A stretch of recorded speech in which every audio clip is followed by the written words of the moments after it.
there's this 3-letter word that I wish more people would use, and it's called why. Because often we get stuck on the what. The breakthrough will happen when you go deeper and you begin to ask why.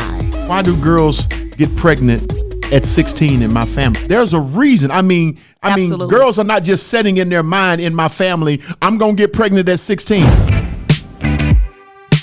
Welcome to a House United Marriage Plus Family podcast. So, I've been doing this doctoral research project on spiritual warfare.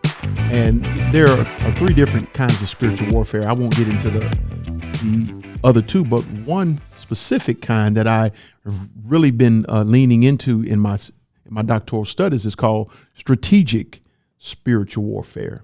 And strategic spiritual warfare is really when you get into what is called corporate warfare. It's when you bring groups of people together and to formulate strategies for victory.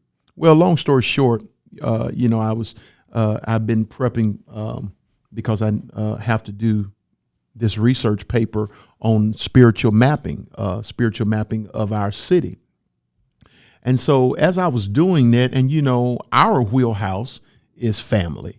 And so I'm trying to equate that to what does that look like for your family when you use spiritual mapping, which is very relevant, and it's a real deal. It's a real thing. Spiritual mapping is basically a process that you use to determine the source or the root behind an issue. Yeah, that's good. The root behind a problem. Okay. Or what you say when you say the root, the spiritual root. The spiritual root. The spiritual root. The spiritual right. root. Okay. So it's the real reality behind the reality that you see with your natural eyes. Exactly. So with that being said, how do we equate that to family? Because as we were talking earlier, you were using some psychological terms that I thought was very, very interesting. I think it'd be good for us to bring our audience in on, because there are, in the church world, we have this terminology called generational curses. Mm-hmm. Generational curses. Every family has dealt with them, are dealing with them currently. Your family, my biological family, of course, they are negative cycles that are difficult to break. And you really can't break them in a practical sense. God will require us to do and use some practical principles and some practical things to break it, but it's really more so spiritual. It's more so spiritual. So you have to address it from a spiritual stance. And so as it relates to spiritual mapping, how can we use spiritual mapping? How can we use that process to end negative generational cycles in families? Men being unfaithful. I've heard of situations. We were just talking to our producer, Akintunde, about it's very hard in his family to find faithfulness among males and females. And also there are certain geographical locations that families can be located in. Just like when we go to the Low Country in South Carolina, we love going to the beach in Hilton Head. And so when you're around certain groups of people, you can just pick up these certain mindsets and attitudes that really can be quite limiting to families. And children are born into this, not even knowing why they think like they think. What is holding people back in my family? And so how can we use this whole process of quote unquote spiritual mapping to help break some of these limiting negative cycles in families? Are you asking me? Yeah. That's a deep question. That's a deep question. Well, I don't spiritual mapping. That's that's. I know that's a little bit above your pay grade. That's way above my pay grade. But what I do know from experience, from my own personal experience, and then from working with people for years as a pastor, from working with people as clients, as a professional life coach, I know the power of, there's this 3-letter word that I wish more people would use. It's a question, and it's called why. Wow. Yeah. Yeah. Why? Because often we get stuck on the what. Why is critical. The what we're going through. The what in our family. The all the things, the what, the chaos, the what confusion. is important to identify? Just a minute, the what is the chaos, the what is the symptom, right? The what is what you are experiencing. That's right. Which could be related to family, unfaithfulness. Sure. Poverty. Abuse. Just chaos, confusion, all those kinds of things in family. That's just the what. Sure. The breakthrough will happen when you go deeper and you begin to ask why. Yes, totally agree. Particularly if it's a cycle. And so you're saying the spiritual mapping, you're calling it spiritual mapping. But really, to bring that to where you may be living, I would love for you, to begin to, instead of focusing so much on the what, go a little deeper and begin to get really curious about the why. The why. Why does this keep happening? Can I interject something there though? I don't want to diminish the what, because in the process of spiritual mapping, the what helps you to get to the why. You have to research the what. You have to do your background research. You have to look deep into your family and go, you have to be able to identify limiting thinking, limiting negative ways. Why helps you get to that? Yeah, that's the why. Yeah. No, the what? The what? You have to identify the what. That I have a bunch of alcoholics in my family. That's the what. That's the what, right? The what. I have to identify that first. I have to identify the what and acknowledge the what so I can get to the why. So I can go deeper and get to the why. Yeah, I think we're saying the same thing. Yeah, absolutely. Right. But the why is the root. The why is the root. It's the root. The why will get you to the root of the problem. And you just keep asking, that's how I came out of a horrific health crisis that I was just in. The doctor kept medicating my what's. And she would get frustrated because I was asking, but why? I was asking, I know this is what the symptom is, but why is my body behaving this way? Why? What is the source of this? What's really happening with me? And she just kept giving me medication. And I didn't want to be medicated. I wanted to be healed. I wanted the symptoms to go away. Why do the symptoms go away? I had to get to the root of why I was even having the symptoms. What's going on in my body? What's the source here? That's good. Yeah. Here's an example. Why do girls get pregnant at 16 in my family? I'm not talking about my family. I'm just using that as an example. Exactly. Absolutely. Why do girls get pregnant? There's a reason. I mean, girls are not just setting in their mind, in my family, I'm going to get pregnant at 16. Why do girls in my family get pregnant early? Why do people get divorced in my family after so many years? Yeah. And it's over and over and over again. You can see it's a cycle. It's over and over and over again. That's the what. That's the what. But there is a why. There's a root there. There's a why. That's what you're saying. There's a why. Absolutely. And so when you do your research on the why, it very well could be that, and this is the whole spiritual mapping process, is you have to identify, you have to go to the source. You have to maybe go back three and four, maybe even 5 generations back to understand why this happening. What spirits, what environmental factors, that's the term that you used earlier. That's a social psychological term, environmental factors. Yeah. But often there really are spiritual roots. Absolutely. Yeah. What spiritual roots are we really dealing with? Sometimes someone could have made a vow. Grandmother could have made a vow of some kind that you're still dealing with today. You're still dealing with that vow. That vow has to be broken. By vow, can I say it this way? Sure, absolutely. By vow, I call it this. Someone in your past, in your family line, could have made a spiritual agreement. That's good. Yeah. Could have just see. Let me tell you real quick. This is really simple. It's a simple,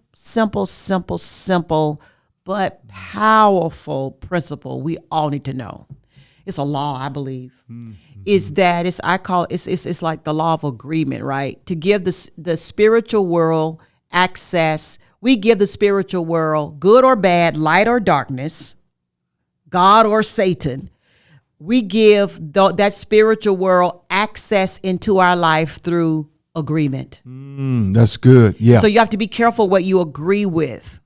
So when you can even come into like you can agree with lies, and it's in a real subconscious way, in the social psychological world, we'll call it a limiting belief, but a limiting belief just means that you've come into agreement with a lie. With a lie. You've just been agreeing with a lie for all your life. That lie could have just been passed down to you. And you just been in agreement with it, right? Who is the father of lies? Satan is the father of lies. Every lie. He's the father of every lie. And so when we say someone in your family history could have made a vow, it could really be as simple as this. Okay, I want to demystify it for you. Absolutely. It could be as simple as this: that people in your family history have believed a certain thing a long time, right? They might not even be conscious of it, but people in your family history just may have a certain mindset. Nobody in our family will ever have a lot of money. Exactly. They could have a certain mindset, and that mindset has been passed down to you. That's good. And that's just the way you operate, right? Based on a certain mindset, a certain set of beliefs. But those beliefs could very much be in agreement with a lie. It's just a lie. They're limiting beliefs. They're just lies.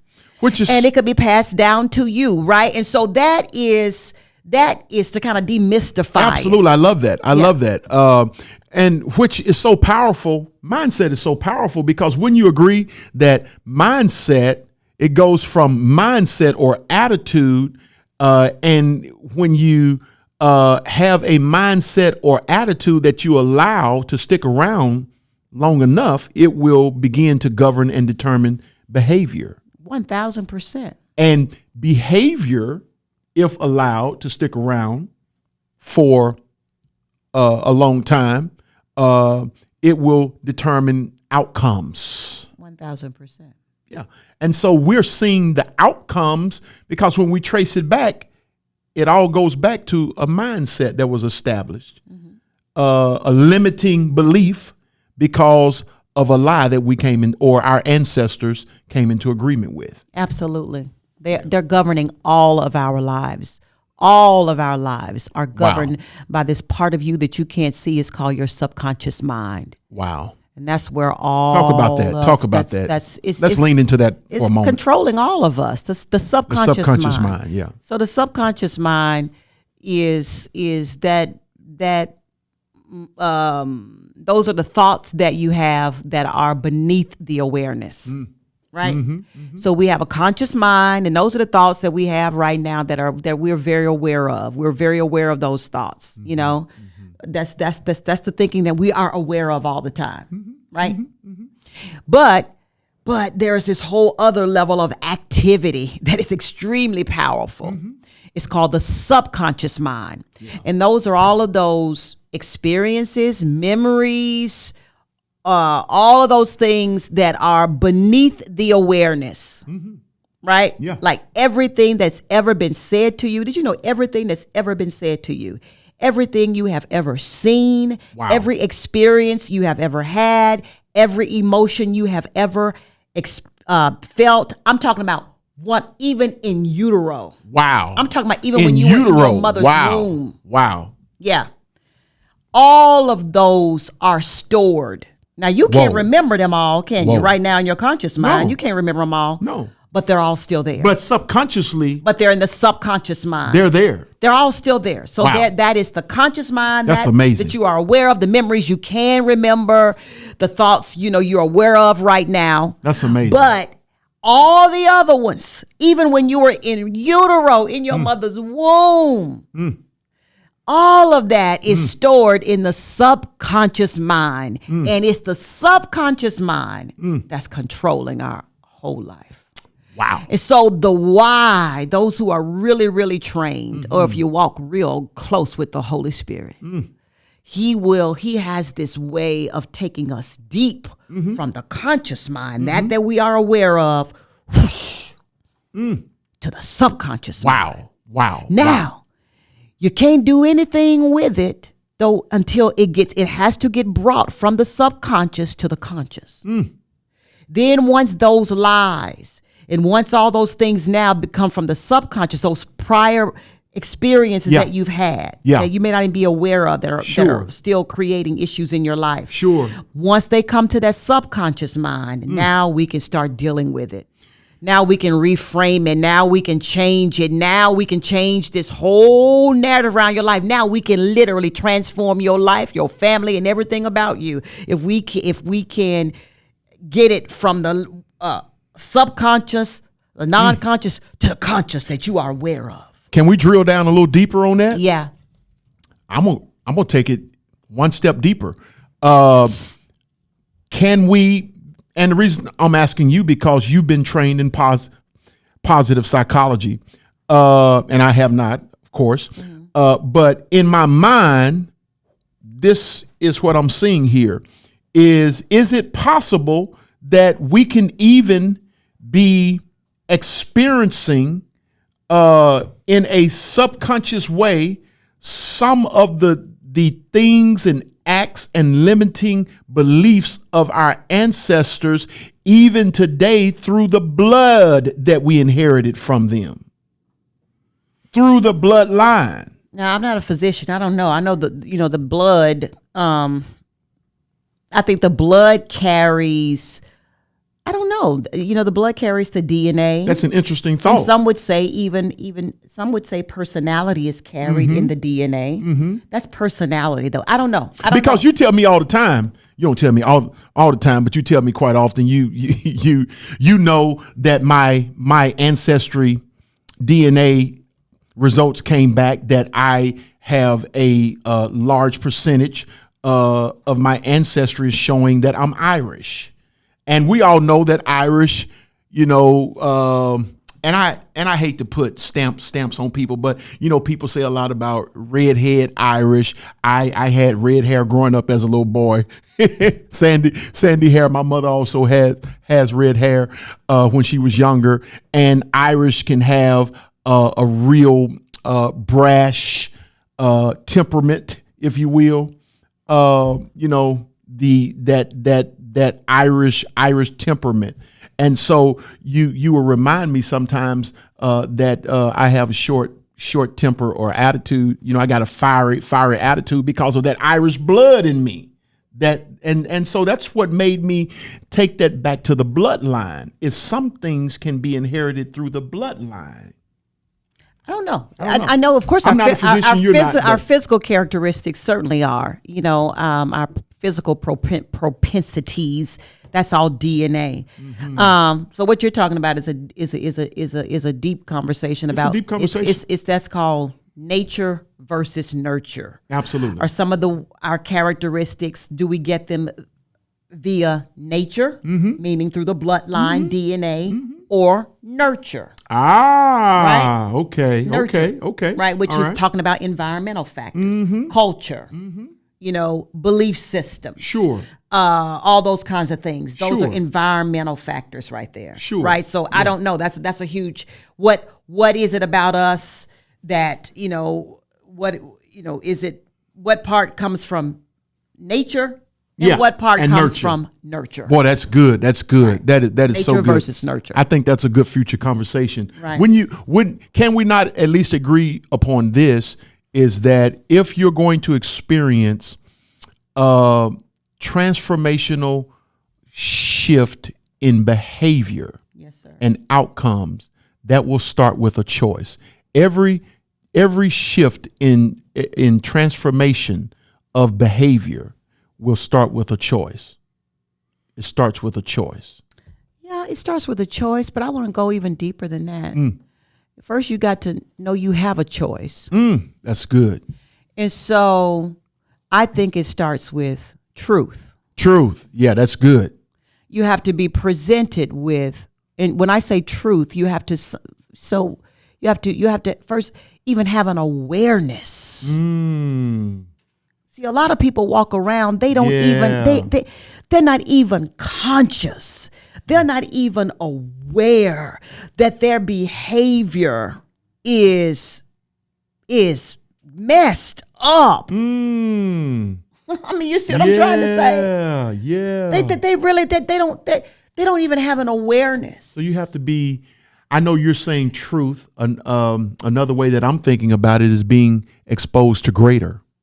Yeah, you got to exposed to something else. You got to have somebody has to come and bring you to some level of awareness in your life that this way of being is not normal. It's not, I don't want to say normal. It's not functional. Growing up, I didn't know that a black person, especially a black male, could live in a house bigger than 900 square feet, which was probably about the size of the house. When you say, you know, the house that I grew up in, you've been in it, probably that a little smaller. I didn't know that was possible until I got exposed. You became aware. I became aware. Conscious. That means conscious. You became aware, conscious. That's the whole thing. And the first time I walked in one of my friends' home in a certain part of Little Rock, it's an affluent part of Little Rock. They just happened to be African American, and her father was a lawyer. Her mother was a doctor, and they lived in a part of Little Rock called Pleasant Valley. Large homes in Pleasant Valley. I don't think there was anything in Pleasant Valley smaller than 5,000 square feet. At that time, I thought that was a mansion. I thought 5,000 square feet was a mansion. It's a big house. And it could be considered a mansion. I don't know. It's all relative. But it's like, it just blew up my paradigm. Wow.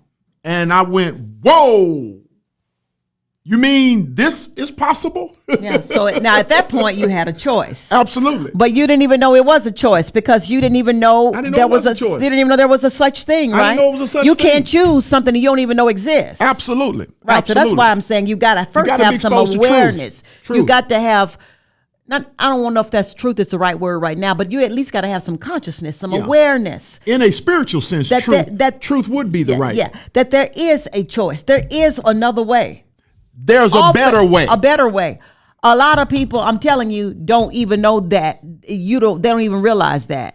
Now, you know, that's all the gospel is. They've never even seen a functional family. They've never even seen a husband and a wife who don't cuss each other out. Ever seen They've it. never even seen. Don't even think it's possible. They have never witnessed it. They have never seen a functional family. They have never seen a person that looks like them from their neck of the woods that they know they can call their name. They may have seen it on TV, but they don't know a person who knows their name. Now, see, I'm sitting here, I'm about to cry. that Y'all know I'm a big crybaby. I am literally about to burst out in tears because I'm thinking about those 6 girls. I'm thinking about our 6 daughters, Alexa, Bethany, Celeste, Destiny, Eden, and Faith.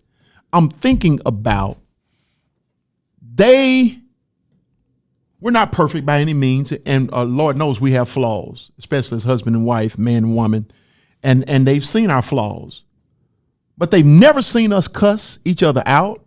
No. They've never seen us busting holes in the walls, fighting all through the house, tearing screen doors off. I've seen all this. Yes, sir. Trying to run each other over with the car.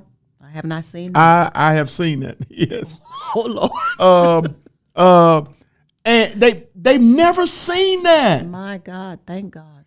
That's how you break negative cycles, by a man and a woman coming into a better way or a truth. Yes, sir. Which distorts the lie. Absolutely. Exposes the lie. Yes, sir. And then making a choice. That's what we did. Yeah. And that's how we changed the generation. But look, now you're talking about our story. Yeah. Well, look where that started with us. We had to be exposed We had to be exposed to a functional family. I had never seen one. I had never seen you one. had never seen one. I had never seen one. I had never seen a functional family. I'm from a family with a mother, But thank father, God for and the 6 Cosby kids. Show. Well, no, that helped. But I really did. I grew up watching the Cosby Show. But we had to know one personally. And that's True. the helps for True. us. True. Absolutely. Absolutely. And they showed us a functional family. Yes. Yes. And indeed. so we began to model our family dynamic from what we saw in theirs. We had to see it first. You know this from a psychological aspect. You become what you behold. Yeah. You become what you behold. You can't become it if you don't see it. If you've never seen it, you've got to see it. If you've never seen it. Yeah. Yeah. You gotta see If you see it, you can pursue it. Absolutely. You've heard me say that for absolutely. years. If you see it, you can pursue it. Right. I can't pursue what I've never seen. Right. Absolutely. Yeah. So. Yeah, that's good. So spiritual mapping. Spiritual mapping. You can spiritual map your family. So spiritual mapping. So let's give them a game plan on how to spiritual map their family, because I really believe this can be helpful to people. I think from this You gotta conversation, identify the what. From this conversation, what I've seen, the first step I think is you've got to, number one, identify the what. Yeah. What are the cycles? What are the strongholds? What are the cycles? The negative cycles. What are the cycles? So let's take it from spiritual language to just everyday street language. I don't want to use spiritual language. Everybody don't know what a stronghold is. Everyday spiritual. Everyday cycles, language is. Beliefs. Just hang on for a second. Okay. I'm just gonna put it in everyday language. Gotcha. Not those psycho babble and not spiritual babble. Yeah. Okay. Stuff you know. Street language. Just everyday regular folks language. You ain't got to be educated. You just got to be alive and have experience, right? You know those cycles that you've experienced in your family. Alcoholism. Whatever they are. Drugs. Right? And it could be, let's don't do family history right now. Let's start with your family right now. Mm-hmm. Your marriage or your immediate family, whatever that is. What are some cycles you're just seeing right there in your family? Overspending. Whatever it is it chaos, confusion, no order? Things go right for a week or two, and then all of things explode again. All right, then take it from there, and then see: do I see this same cycle in my extended family? That's good. That's good. Are these same things happening in my extended family? You would do well in my program. You on the right track so far. Am I okay? You're on the right track so far. This is just from my training and my experience. Absolutely. This is certainly what I would do if I were in a session with you. We'd help you drill this thing down, right? And so at first identify what are those negative cycles. The what, that's the what. And the what really is important. The what can create some awareness for you. The what, you spend some time with it, you'll begin to see this is a story here. That's exactly what spiritual mapping This is a story. does, just by the virtue of the term mapping. It's building a story. It's a story. It's creating a story for you. And the dots will begin to connect, and you will see that there is something bigger at play here. There's something bigger. There's something deeper here. Okay, and that's the starting point right there. That's good. And at some point, if we were to work together, I guarantee you, I wouldn't discover it. You will discover it. Yeah, that's the whole point. You will discover a taproot. You know, I love plants. That's my hobby. Is I work with plants, and I love plants so much because it teaches me so much about life. And if you could ever get to the root of a thing, okay, if you could ever get to the root of the thing, if you don't like what's coming up, then you got to deal with it at the root. Wow. Okay. Wow. You got to deal with it at the root. And so that is, I think, is critical for all of us if we really want to break these cycles. I am so grateful that we've done the hard work over the years. Absolutely. of breaking cycles. And it's challenging work. It's challenging work. Can we just use ourselves as a study case, as a sampling for them? What would be, I'll pick on me. Dexter, what would be some things that you would identify in your life, in you and Genette's family and marriage, that would just stick out to you as being negative cycles? Number one, it would be, when I was younger, I would probably say anger. When I was younger, it would be lack of order in finances. It would be lack of order in finances, or just poverty? Just poverty, really. Yeah. Poverty, yeah. Yeah, poverty. For me anyway, poverty. And it would be, I don't know, because not a whole lot of people were educated in my ancestry, including my parents. Yeah. I think my mother barely had an 11th grade education, I believe. Is that what she said? 11th grade education? I'm not even for sure what my father's education was. I know it wasn't much better. She graduated from high school, didn't she? I don't think she graduated from high school. Oh, I thought she did. No, I don't think she did. But so with that being said, low self-confidence, Wow. self-defeatism. Wow. Self-defeatism because of unworthiness, a feeling of unworthiness. Everybody in my family, has been this way. Who am I to try to have something better, try to have something different? Wow. So those are just some of the things. You didn't necessarily have to deal with this after we were married, but growing up, certainly alcoholism I could identify, because this is no exaggeration. On my father's side, almost every man I know was an alcoholic, including my father. Wow. And my grandfather. My family, this is a quick little side note. My family, they always, and you've heard them say this, tell this story about how when I was a little boy, and I do remember this, I was very, very young. I think I couldn't have been no older than 7 years old, maybe. And they said I basically confronted my granddad, my father's father. And I told him, I said, "Granddaddy, you need to stop all that drinking." And they called me preacher. And wouldn't you know it, I'm a preacher today, but they used to call me preacher when I was a little boy. And my family said that day, and they call him daddy. All his kids and grandkids called him daddy. And not me, I called him Pawpaw. I think I was the only grandchild that called my granddad Pawpaw. Everybody else called him daddy for some reason. But they said daddy never drank again. Yeah, I said my mama stopped smoking. He never drank again. Yeah. After that, me accosting him.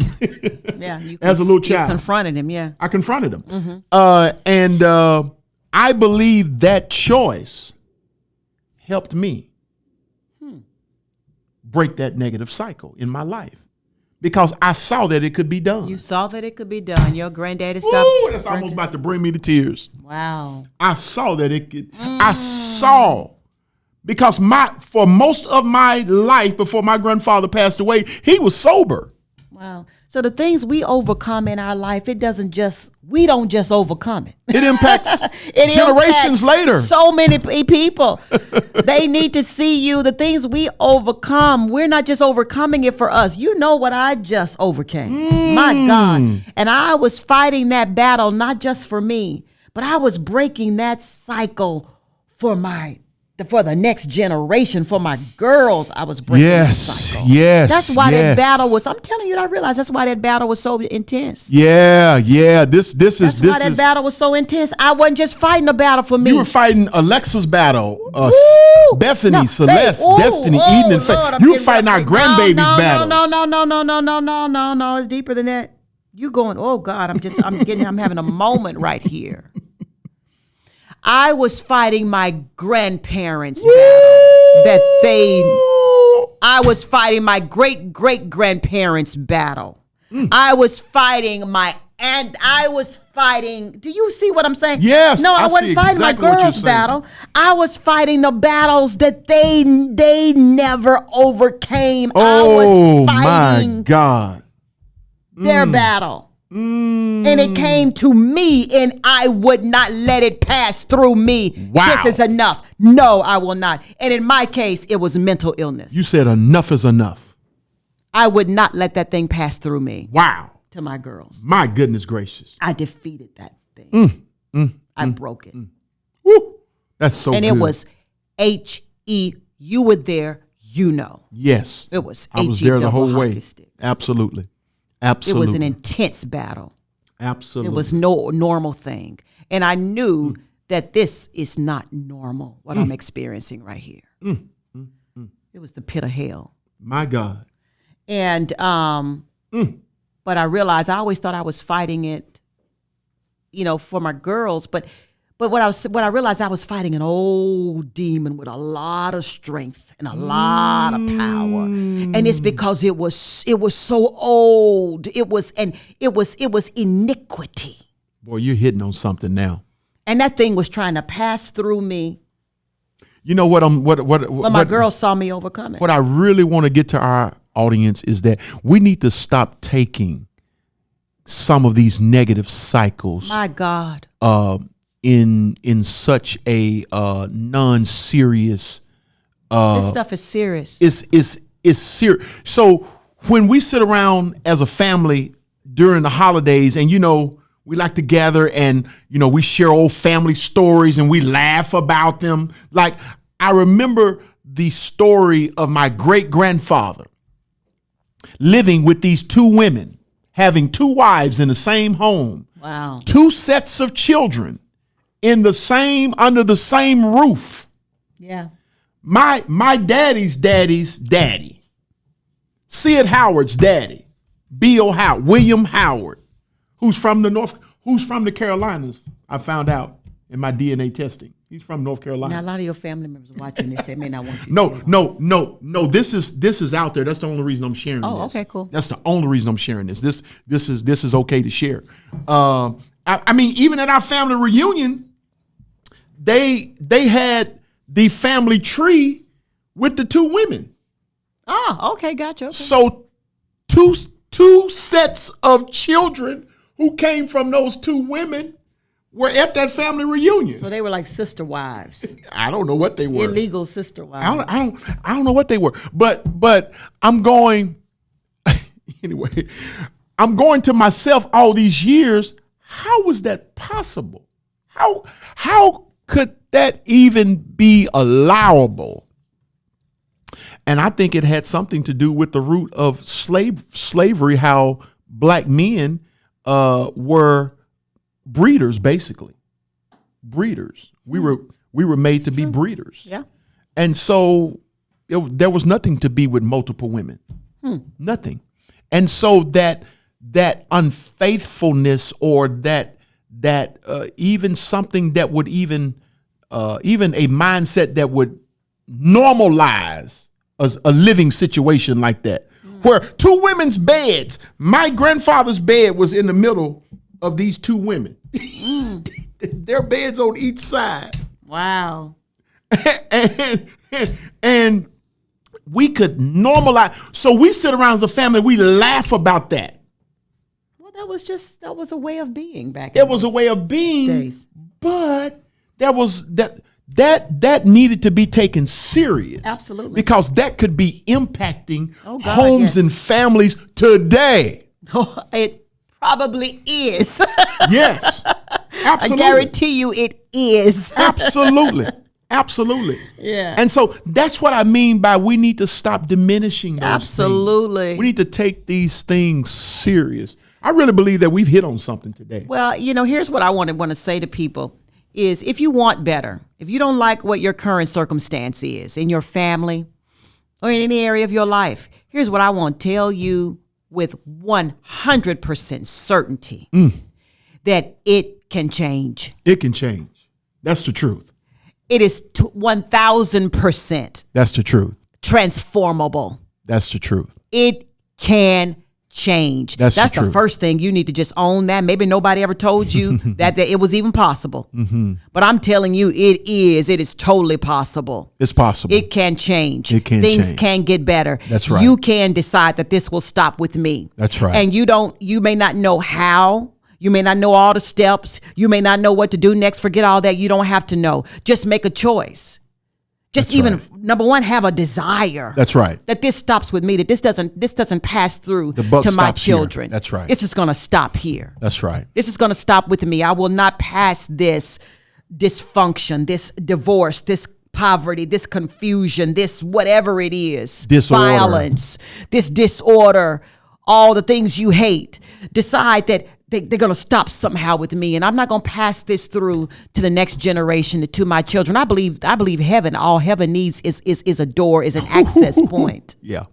And you can decide that I want to be that one, And all this time I thought I was fighting that battle for 3 years, 2.5 years.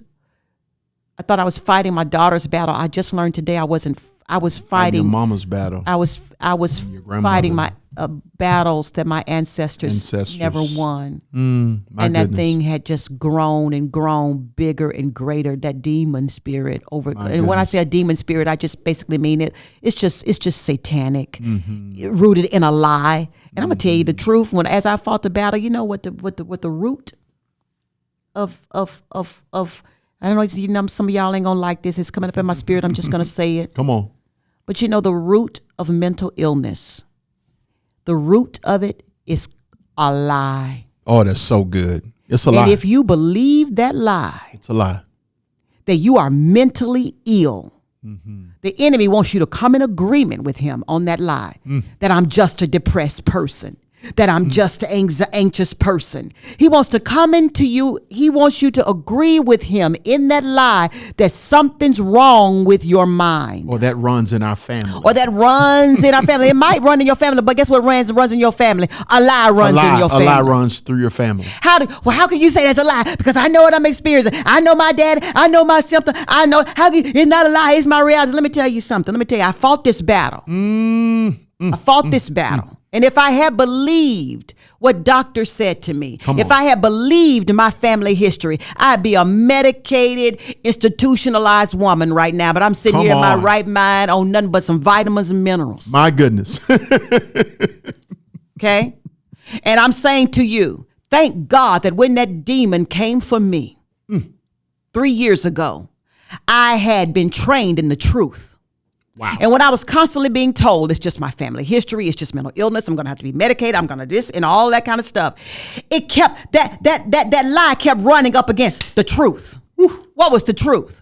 God has not given me the spirit of fear, but of love and of a power and of a sound mind. But the doctor is saying that the doctor said, but God has not given me this spirit. Yeah, I was dealing with fear and anxiety, and I got so messed up I couldn't even leave the house. You remember that? Absolutely. I remember us walking through the park just to keep me alive. Keep you alive. Because I let somebody talk me into some medication that jacked my brain up. And but I just kept standing in the truth. And then I had my personal environmental factors where thank God, the people I had around me were people of faith. My husband is a man of faith. All the people around me were people of faith praying for me. And then we just kept pressing against that lie that God had not given me the spirit of fear. I was having the symptoms of it, But that's God didn't give that to me. That's not the truth. That's not who I am. That's not who I am. That's not who I am. And so I would write on my mirror who I am. I would rehearse constantly who I am. And I did a whole bunch of other stuff. I went and got my body biochemistry back intact and all. I did a whole bunch of other stuff. Whole body detox. I mean, it's just so much I can't even tell you. But what I'm saying is the battle was intense. It was real, and I was fighting. I see now some generational demons that were from generations back, and that's why it was so strong, and I just refused to cave to it. And so I know it to be 100% true now. And now there's a whole realm, a body of knowledge. There are lots of people like Dr. Caroline Leaf and others who totally agree with what I'm saying to you right now. Absolutely. That you have a sound mind. That's right. That beneath the symptoms there lies a soundness. Yes. And you've got to press into that. You can experience better. Yeah, you can experience better. Here's what I'm hearing you say is that we're not diminishing your experience. No, we're not diminishing your experience. But what I was getting ready to say also is that we're not diminishing the spiritual side of things. That's very important. But I also just heard you say there is a game plan that we worked. Absolutely. We worked a plan. Mind, body, spirit, all three. We worked a plan for you to get better. Absolutely. And that's what spiritual mapping is all about. Yeah, it was a plan. That's true. It's about constructing a plan for victory. I call it a strategy for victory. It really was. Yeah. You have to construct, once you identify these limiting beliefs, negative cycles, lies, fears. And then once you start connecting the dots and you identify what the name of that thing is that's been helping to create these negative cycles, now you can devise a strategy. That's good. A winning strategy. A strategy for victory. That's so good. That's because that's what we did. That's good. And here's what I want to say. It might cost a lot. It may take a lot of time. It may take a lot of work, and you facing stuff you don't want to face, and blah, blah, blah, and all of that. It will. Ain't no might. You got to do the hard work. It will. But here's what I know for sure. It's worth it. It's worth it. Good God of mercy. Lord have mercy. It's worth it. Whatever you got to deal with, whatever you got to face, whatever it costs, financially and every other way, it's worth it. The reward is good. God of mercy. The rewards that the family gets to experience. Whoo, it's so worth it. The reward that those 6 girls get to experience because you decided I'm going to do the hard work. Absolutely. My God. Well, the rewards are, can I be honest with you? Yeah. So I don't get all choked up here. But the rewards I get to experience as a well-loved wife because you did the hard work. Because I watched you work on yourself. I watched you defeat a lot of demons over the years. I have watched you overcome a lot of issues over the years. And I get to reap the reward. Of a man with a healthy soul, and I get to be a well-loved wife because you did some hard work. We like to end every show like this. Marriage and family is important enough to do well. And a house that is united cannot fall. We're on a mission to reach 1 million people or greater with content that inspires strong faith, families, and futures. If you believe that strong marriages and families truly have the power to change the world, then we invite you to partner with Howard International Ministries as a 1 in a million partner. With a monthly $100 contribution, you will receive 20% discount off all ministry products and HIM events. You'll also receive special reserved seating at all events. And of course, we always welcome any one-time gift that you want to give. Giving and partnering with Howard International Ministries is quick and easy. Just click the link below for a simple process. There were days where we thought we wouldn't make it out. but we stuck it out. Today's our day.